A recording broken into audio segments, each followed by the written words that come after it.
Mga kabrigada, kagaya na nabanggit natin kanina, di ba, si Pangulong Bongbong Marcos ay kumpirmado na ho na lilipad pa Cebu ngayong araw. Anong oras kaya ang inaasahang lapag ni Pangulong Marcos sa Cebu?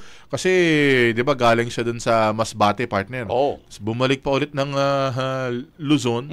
Tapos, ngayon ho, mga kabrigada, bibisita itong si Pangulong Marcos dyan po sa mga biktima ng lindol sa Cebu.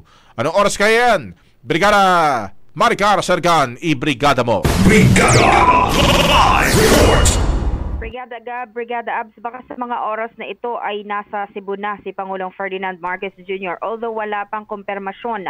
Pero sa kanyang schedule, dapat alas 9:15 ng umaga ay tutungo na si Pangulong Marcos sa isang village dyan sa Bogo City. Ito nga ay para bisitahin yung mga matinding na apektuhan ng magnitude 6.9 na lindol na tumama sa Bogo City. Unang pupuntahan ng Pangulo ang SM Cares Village Housing para magsagawa ng inspeksyon bago siya didiretso sa San Vicente Ferrer Parish Church at Cebu Capital Hospital upang silipin ang kalagayan ng mga pasilidad at ng mga residente. Mula roon, tutungo ang punong ehekutibo sa Bogo City Hall kung saan niya pangungunahan ang situation briefing.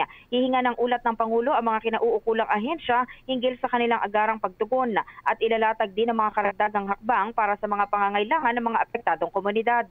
Inaasahan din na magbibigay ng direktiba ang Pangulo upang matiyak na maipagpapatuloy ang mabilis na rehabilitasyon at ayuda para sa mga nasalanta ng lindol. Nabatid na alinsunod sa utos ng Pangulo na una na kahapon sa ground ang ilang miyembro ng kanyang gabinete tulad din na DSWD Secretary Rex Gatchalian, DPWH Secretary Vince Dizon, DND Secretary Gibot Teodoro at si DOT Secretary Cristina Frasco. Brigada Gab and Brigada Am. Salamat, Mars. Maraming salamat. In the heart of changing lives, ako si Brigada Maricar Sargan ng 105.1 Brigada News FM Manila, the Music and News Authority.